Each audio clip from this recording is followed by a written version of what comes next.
نبی پاک صلی اللہ علیہ وسلم سے چلیے، سلسلہ چل رہا ہے اور صحابہ سے چل رہا ہے، پھر یہ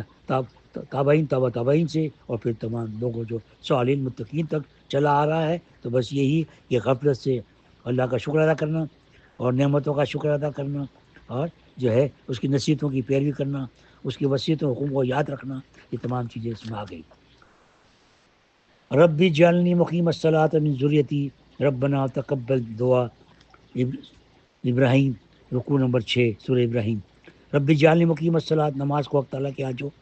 اہمیت حاصل ہے، اسی سے ظاہر ہے کہ ابراہیم خلیل اللہ جیسی مقبول و محبوب ہستی اس کی پابندی کی تمنا کر رہی ہے۔ مقیم الصلاۃ لفظ مقیم سے مراد اشارہ ہو گیا کہ نماز میں کسی نہ کسی طرح پڑھ ڈالنا پڑھ ڈالنا نہیں ہے، بلکہ اس کے جملہ ارکان شرائط کے ساتھ ادا کرنا ہے مقصود ہے۔ الصلاۃ دعا سے ایک پہلو یہ بھی نمایاں ہو رہا ہے کہ جو نماز کا پابند ہوگا وہ دوسرے حقوق اللہ کا بھی ادا کرنے والا ہوگا۔ تو یہ بات پلے باندھ لیں کہ نماز بہت بڑی چیز ہے، اور ماشاءاللہ ہم سب کو پتہ ہے کہ نماز کے بارے میں کہ نماز کیا کس طرح ہونی چاہیے۔ من ذریتی، یہاں سے یہ بات نکلی کہ جو شے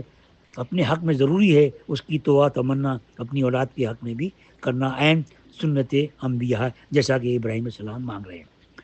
ترجمہ مدح بالغ کا، اے اللہ مجھے اور میری نسل کو بھی نماز درست رکھنے والا کر دے، اور ہمارے پروردگار میری دعا قبول کر لے۔ اور واسللی فی ذریتی انی تبت الیک و انی من المسلمین، احقاف رکو نمبر 2 پارہ نمبر 26۔ میری اولاد میں صلاحیت نیکی کی دے، میں نے تیری رجوع کیا اور میں فرما برداروں میں سے ہوں۔ اور اپنے ساتھ ساتھ میں اولاد کی اصلاح کی دعا فکر کرتا رہنا مقبولین و قابلین کی سنت ہے۔ تو یہ ہمارے لیے اپنے ساتھ ساتھ اپنی اولاد کی بھی دعا کریں، اپنی اولاد کی بھی، اپنی نسلوں کے بارے میں بھی،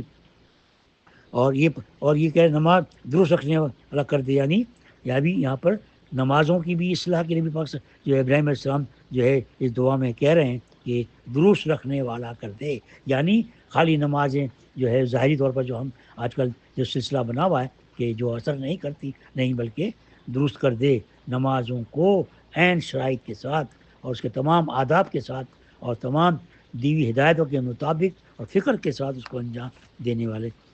کے بارے میں نندا جبی تو دعا ہے۔ وہ نماز جو ہے انسان کی زندگی میں تبدیلی لاتی ہے، زندگی میں انقلاب آ جاتا ہے اور اللہ کی طرف رجوع بڑھ جاتا ہے۔ اللہم انی اسالک توفیق لمحابک ومن الاعمال وصدق توکلی علیک وحسن الظنی بک، یا اللہ میں تجھ سے توفیق طلب کرتا ہوں اعمال کی جو تجھے پسند ہو، اور تجھ پر سچے توکل کی اور تیرے ساتھ نیک گمان رکھنے کی۔ اللہم افتح مسامع قلبی لذکرک وارزقنی طاعتک وطاعت رسولک وعملا بکتابک، یا اللہ میرے دل کے کان اپنے ذکر کے لیے کھول دے، اللہ اکبر، اور مجھے نصیب کر فرما برداری اپنی اپنے رسول صلی اللہ علیہ وسلم کی، اور عمل تیری کتاب پر۔ بعض مسئلے حل ہوتے جا رہے ہیں،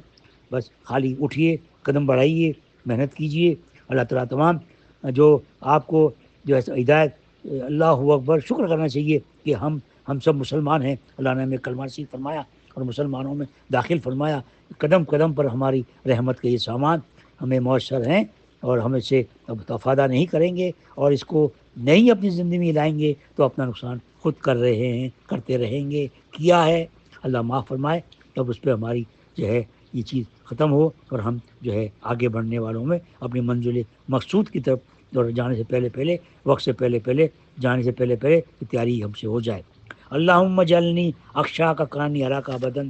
حتی القا کا وسنی بتقوا کا ولا تسکنی بمعصیت کا، اللہ مجھے ایسا کر دے میں تجھ سے ڈرا کروں، گویا میں ہر وقت تجھے دیکھتا رہتا ہوں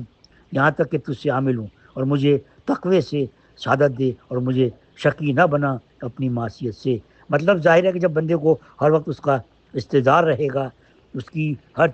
چیز سامنے اللہ، یعنی گویا اور اس کے دل میں یہ ہوگا کہ اللہ مجھے دیکھ رہے ہیں یا پھر میں اللہ کو دیکھ رہا ہوں، اس بات کا استدار رہے گا، تو ایسی عظیم الشان قدرت والی ہستی ہمہ وقت اس کی نگراں ہے، تو کوئی معصیت اس سے سرزد نہیں ہو سکتی۔ جب یہ والی بات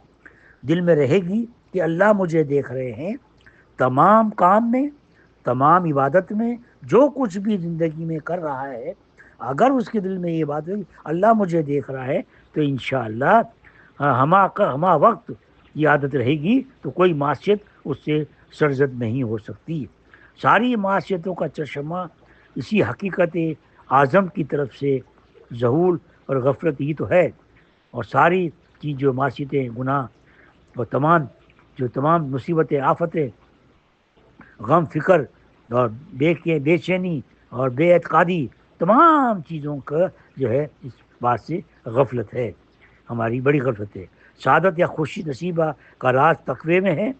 اور سخاوت یا بد نصیبی کا معصیت میں ہے۔ اب انسان کو چاہیے کہ ان دونوں میں سے کس کی کو چناؤ کرنا ہے۔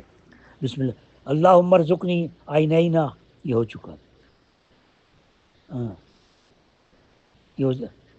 اچھا، اللہم ارزقنی عینینا حتی التینا تسکینا، یہ میں پیچھے پڑھ چکا ہوں۔ اچھا، اللہم لا عیش الا عیش الاخرہ، یا اللہ عیش تو بس عیش آخرت ہی ہے اور اس کے سوا کوئی نہیں۔ دنیا کا عیش بھی کوئی عیش ہے کہ بالفرض ساری دنیا کا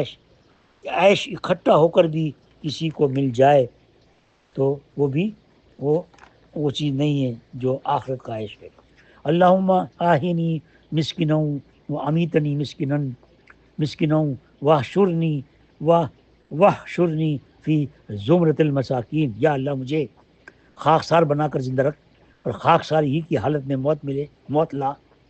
اور خاکساروں میں ہی مجھے اٹھا۔ اللہم آہنی مسکنوں و امیتنی مسکنوں واحشرنی فی زمرۃ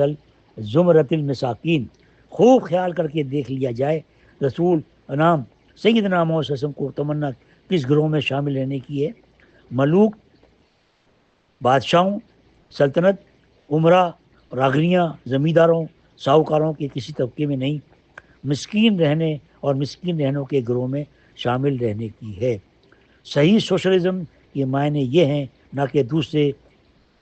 زرداروں کا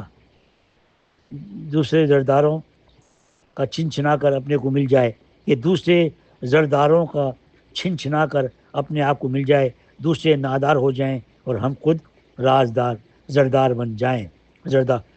صحیح سوشلزم یہی ہے کہ معنی یہی ہیں، نہ کہ یہ معنی یہ ہیں کہ دوسرے زرداروں کا چھن چھنا کر اپنے کو مل جائے، دوسرے نادار ہو جائیں، ہم خود زردار بن جائیں۔ تو اللہ تعالیٰ، اللہ کے نبی جو ہیں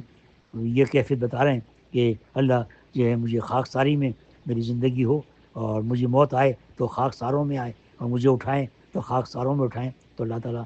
ہم سب کو بھی، اور ہماری اصلاح کی، ہمارے دل کی، ہمارے خیالوں کی، ہمارے ذہنوں کی اللہ اصلاح فرما دے۔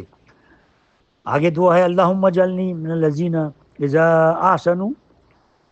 احسنوا استبشروا واذا اساءوا استغفروا، یا اللہ مجھے ان لوگوں میں سے کر دے جب کوئی نیک کام کرتے ہیں تو خوش ہوتے ہیں، اور جب کوئی برائی کرتے ہیں تو مغفرت چاہنے لگتے ہیں۔ اہل سعادت کی پہچان یہی ہے کہ جب ان سے کوئی نیکی بن پڑتی ہے تو دل میں خوش ہو لیتے ہیں، اور جب کوئی لغزش گناہ سرزد ہو جاتی ہے